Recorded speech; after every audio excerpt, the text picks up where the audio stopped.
Hey everyone, if you don't know who I am, my name is Jasmine, per my YouTube name. Welcome to my channel. I will be participating in Ivy the Occultist 12 Days of Yule. This is something that is relatively new for me. I am someone who is bringing paganism back into my house. So a lot of the things that I'll be showing are going to be things that I hadn't associated with Yule in previous years, or I am starting anew. There's only one ritual tradition that I would consider already established, but last year was the first year that I did it, and that won't be performed until New Year's Eve. Anyways, let's get right down to it. I will be showing you a ritual that I am feeling very called and connected to do. This is something I had planned to do, I want to say a week ago, but for some reason I kept pushing it off. And then when I thought about the prompt, today's prompt, I was like, this is freaking perfect. Let's do it. This video is going to be up super late, but with good reason, because I am actually performing this ritual tonight. It is already, I think, about to be 7 p.m. I'm on the West Coast, so if anybody's anywhere other than the West Coast, they're probably going to see this even later, probably on the next day. But it doesn't matter because I want to keep it as real as possible. I am going to be doing a road opener ritual using a road opener novena candle, which I have behind me. So this is the candle. It is written in Spanish at the top and English at the bottom, which is actually very on brand for my craft. This is a new tradition for me. I usually do road opening works whenever I need them, but I was thinking about what are the new rituals or traditions I want to start establishing with the winter solstice. Usually around this time, I was just trying to rest because I was always in school and or working, and during this time I was on break, so I wasn't trying to do more.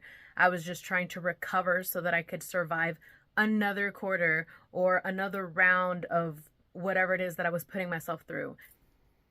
So first things first, we're going to do smoke cleansing, not just in the designated spell area, but in the entire room, which is my room. This right here is resin. It's copal resin. It is perfect for me for cleansing as well as charging. I love smoking out entire rooms, even my entire house with this. It is not just cleansing, but it's also something that helps recharge and bring in abundance. It's heavily connected with my ancestors, which is another reason why it packs such a powerful punch for me. So I'm actually going to pick this up and take it around the room. The way I like to do this is I like to go in circles in a clockwise motion as I walk in a clockwise pattern around the room. So the motion is like this. There's a marble in here, so it also cleanses with sound. Now, I am going to be calling on my great-grandmother to join me in this working, so I lit a cigarette and I used this to anoint the candle.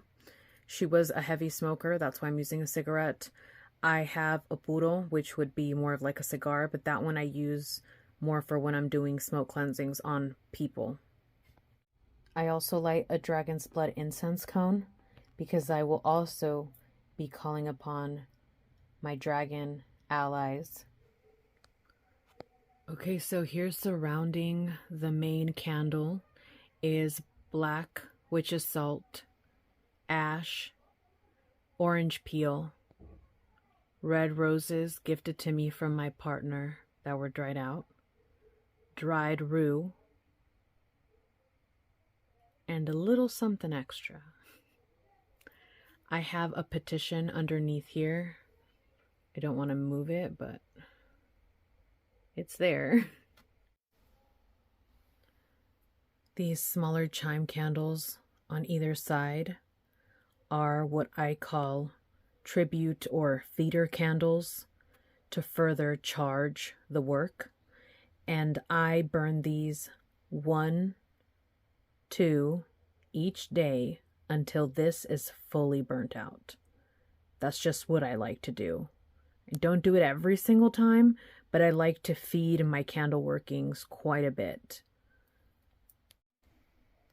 I also add a very specific and expensive oil to dress those taper candles, which only adds to the feeding of the working that is being done. I did want to touch a little bit on what I did prior to lighting this candle, because that's where the real magic happens, in my opinion. This vessel, this tall glass candle, is a vessel, and I charge it with energies.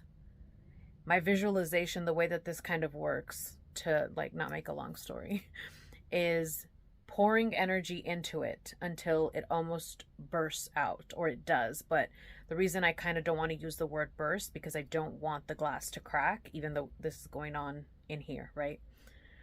But that's how I charge it, because I'm charging this. And then all of the material, the plants, the herbs that I use, and all the other substances that I use that go around are kind of like solidifying the point of power in time and space for this to happen. And it kind of like anchors it to the material, to the physical. I also want to talk about the correspondences that are being used that aren't seen. So it is Thursday, Jupiter's day. So that's great for workings that you want to use, I guess, the theme of expansion on, right? We're also in the waxing phase of the moon. It's increasing. So that's when you want to do workings, or at least the correspondence you can use alongside that would be workings that you want to see increase. And then, of course, winter solstice, where we now see the days become longer. So all of those are correspondences that I'm also using into this working. That doesn't mean that if that hadn't been the case, I would not have done this working. It just means I would have gone about it in a different way. So all those things kind of play a part into how I created this ritual. Of course, you're not seeing a lot of the ritual components because a lot of those happened in silence, in darkness, and whilst in a trance state, right? But I guess I'll leave that up to the witch to practice however she sees fit.